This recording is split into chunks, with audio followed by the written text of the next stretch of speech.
Let's be honest, every organization, every team, every family has that person. The one who challenges your patience, tests your limits, and somehow finds a way to complicate even the simplest of things. And if you just thought of someone, you're not alone. We've all been there. But here's the real question. What do great leaders do differently when faced with difficult people? Because leadership isn't tested when everything is running smoothly. It's tested in the tension. In the moments when emotions are high, trust is low, and personalities clash.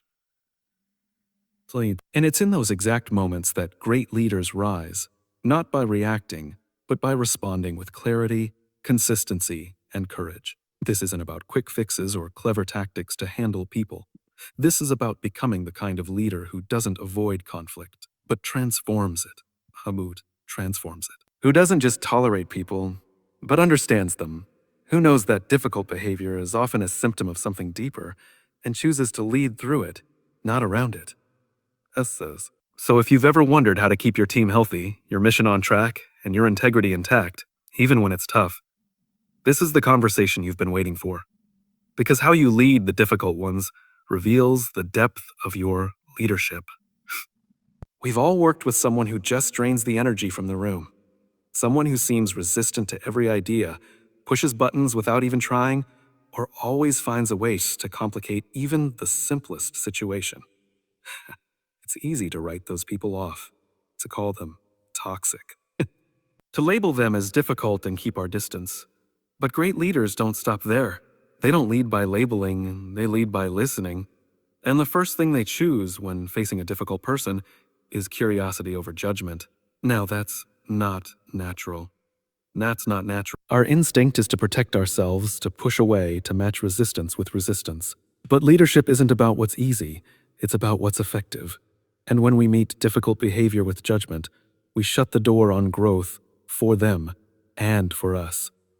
Them for us. But when we meet it with curiosity, we open up the possibility for understanding. And once there's understanding, there's a chance for transformation. Curiosity doesn't mean you excuse bad behavior. It means you're not so quick to assume you know the full story. It means you believe there's always something underneath the surface that's worth uncovering.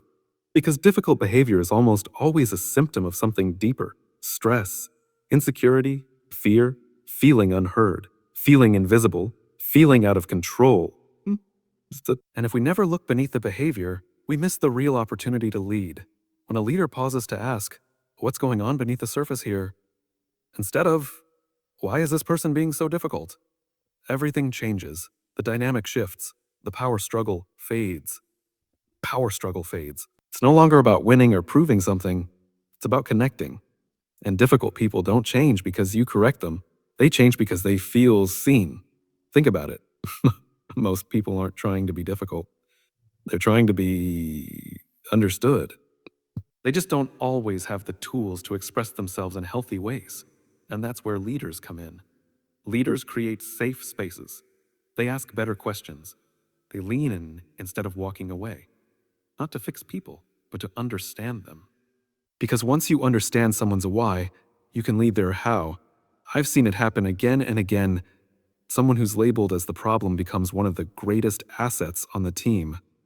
Not because they suddenly became easy to work with, but because someone took the time to understand their perspective. Someone cared enough to ask, what's going on? It's what says, I see more in you than what you're showing right now. And when people feel seen that way, they rise. Not always instantly. Not always perfectly. But something begins to soften. And even if their behavior doesn't change, you change. Your posture shifts. You're no longer reacting to defensiveness. You're leading through it. That doesn't mean it's comfortable. It takes patience. It's emotional discipline. And honestly, it takes courage. Because staying curious in the face of resistance is hard. It's much easier to shut down. But leadership isn't about comfort. It's about connection. And connection doesn't happen without curiosity. Here's the thing: judgment builds walls, curiosity builds bridges. And as a leader, your job is to build more bridges than anyone else is willing to build. Not because everyone deserves unlimited access to your time and energy, but because difficult people are still people. And people are never the problem. It's always deeper than that. You can't solve what you don't understand. Some of the strongest, most grounded leaders I've met weren't the ones with all the answers. They were the ones who asked the right questions. They didn't get defensive when challenged. They didn't flare up when someone pushed back. They leaned in. They wondered what was underneath.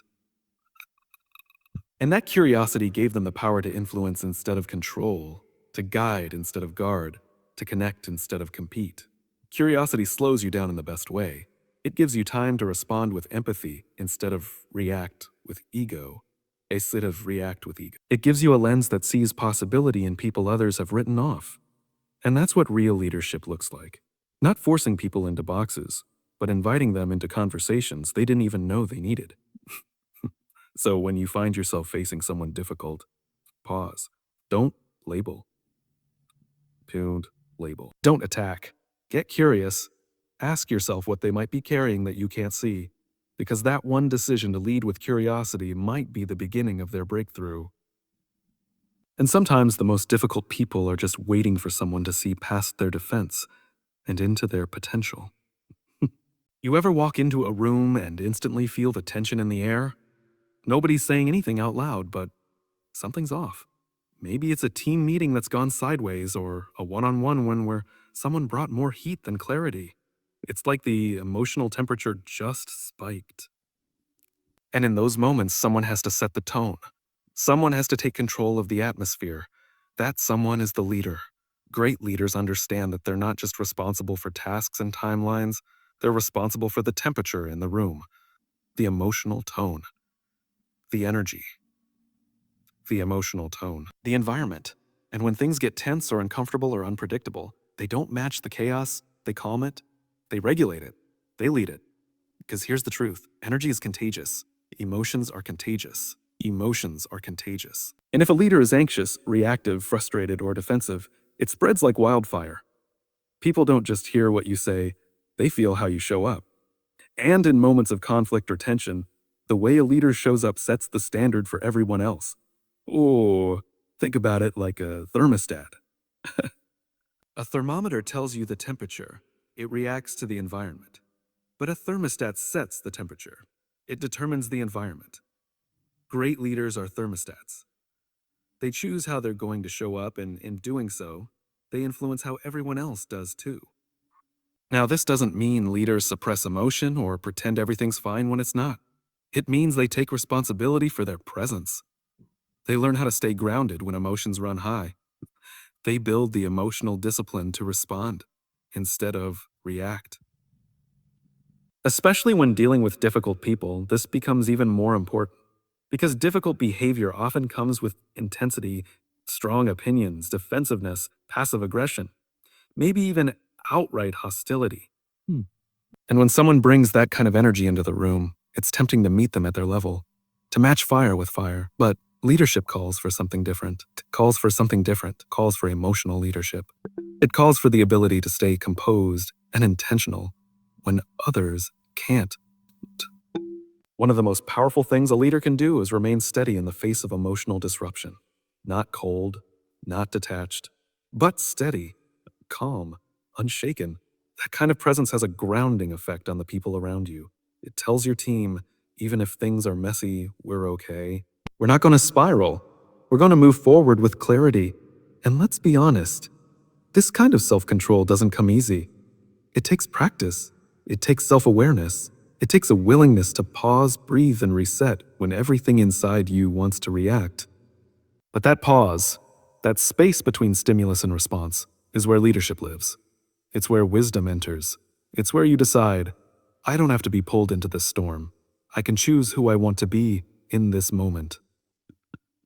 And when a leader consistently models that kind of emotional control, it gives others permission to do the same.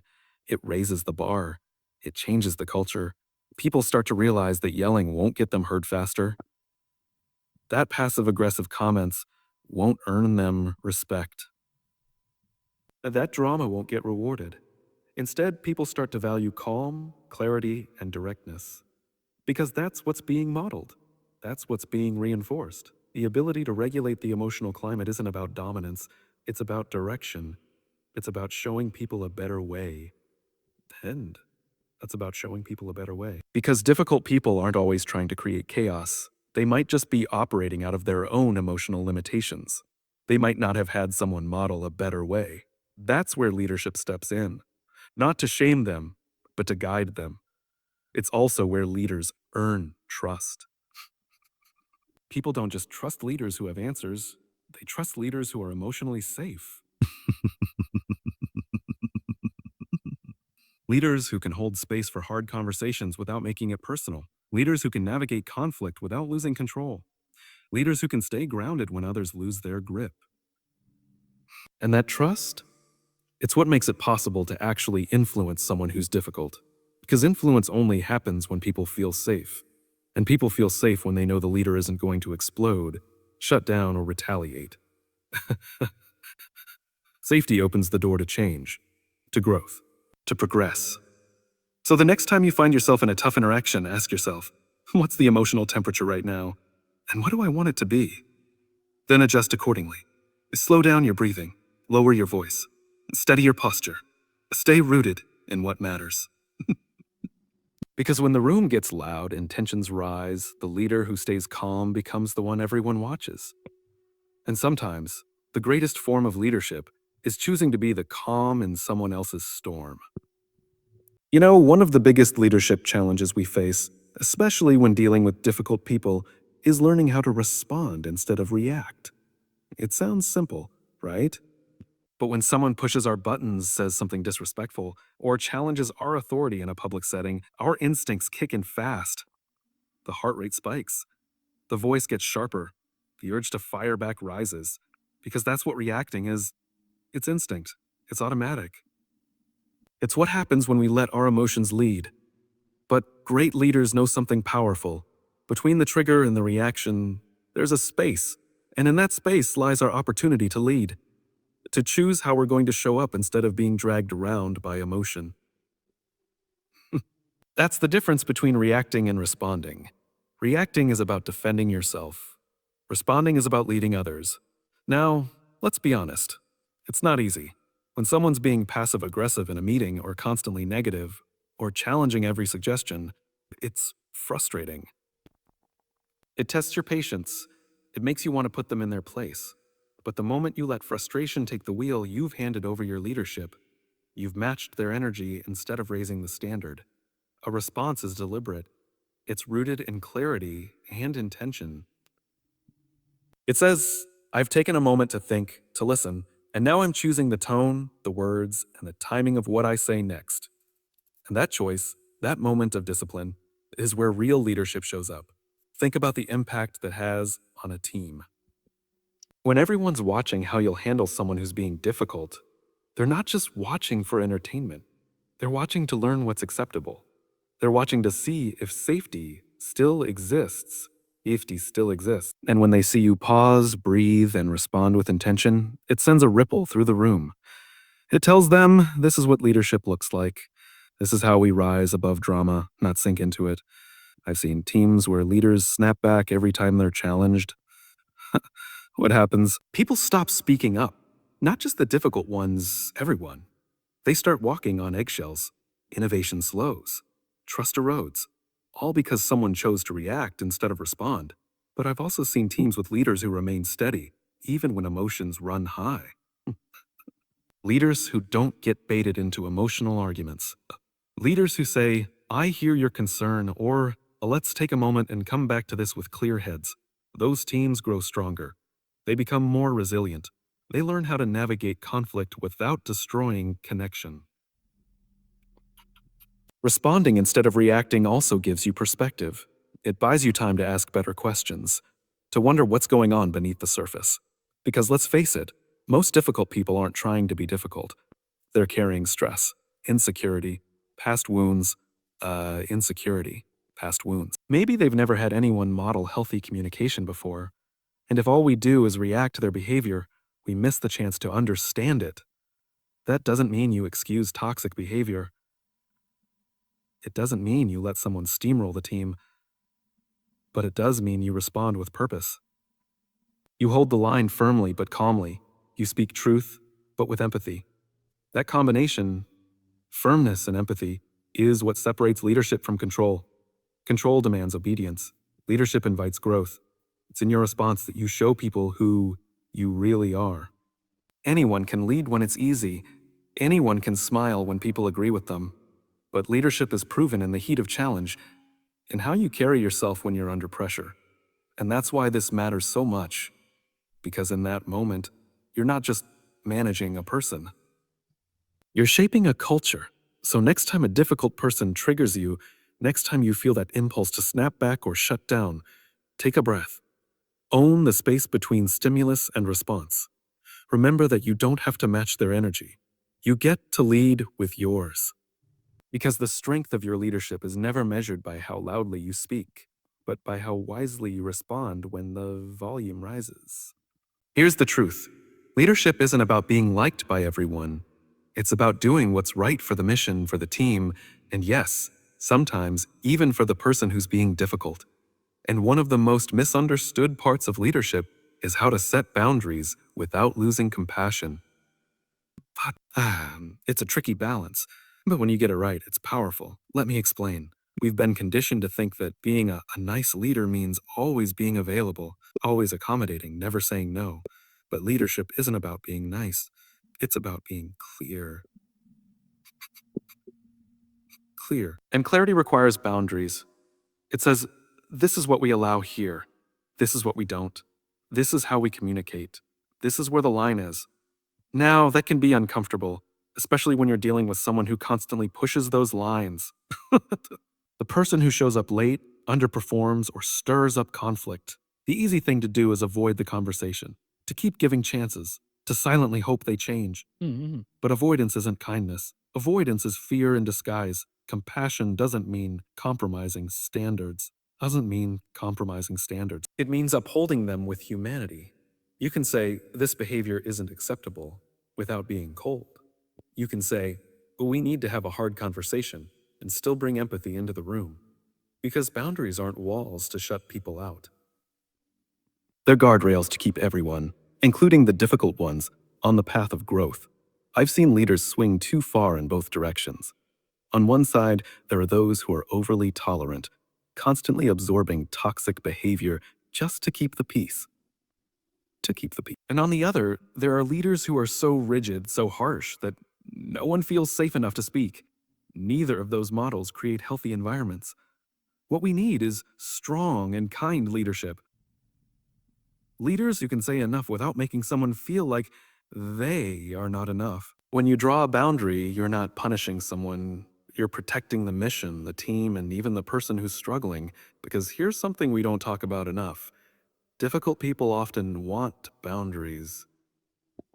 They may not say it, they may even resist it, but deep down, clear limits give them a sense of safety too.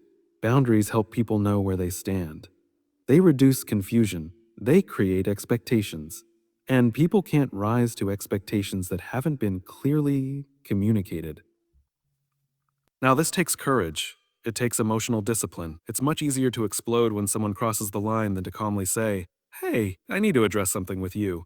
But that conversation, that hard, honest conversation, is where trust begins to build. Trust begins to build. When people see that you're willing to confront issues without attacking identities, they begin to respect you in a deeper way. They might not like hearing the truth in the moment, but over time, they'll remember that you showed up with integrity. The best leaders I've met don't see boundaries as a tool to control others. They see them as an invitation for accountability, for growth, for transformation. And they don't wait until things spiral to set them. They're proactive. They say things like, here's how we handle disagreements, or if something's bothering you, come to me, not the team. It's not a one-time announcement. It's a culture they shape daily by how they show up. This is especially important when dealing with people who consistently test those limits. Because without boundaries, we end up enabling behavior that hurts the entire team. And when we allow dysfunction to linger, we send a message. This is okay here. That's not just unfair to the team. It's unfair to the person you're trying to lead. Because the longer they go without feedback, the longer they stay stuck in a pattern that isn't serving them. Boundaries with compassion sound like, I care about you, And I also need this behavior to change. I'm here to support you, but I won't tolerate disrespect. This is a team and we rise together, but that means everyone plays by the same standards. Those aren't ultimatums, they're opportunities. Opportunities to grow, to rebuild trust, to move forward in a way that strengthens the team. Because great leadership is never about domination, it's about elevation. It's about seeing who someone can be and helping them step into it, even when it's uncomfortable. So don't be afraid to draw the line. Just make sure when you draw it, you're doing it with a steady hand and an open heart.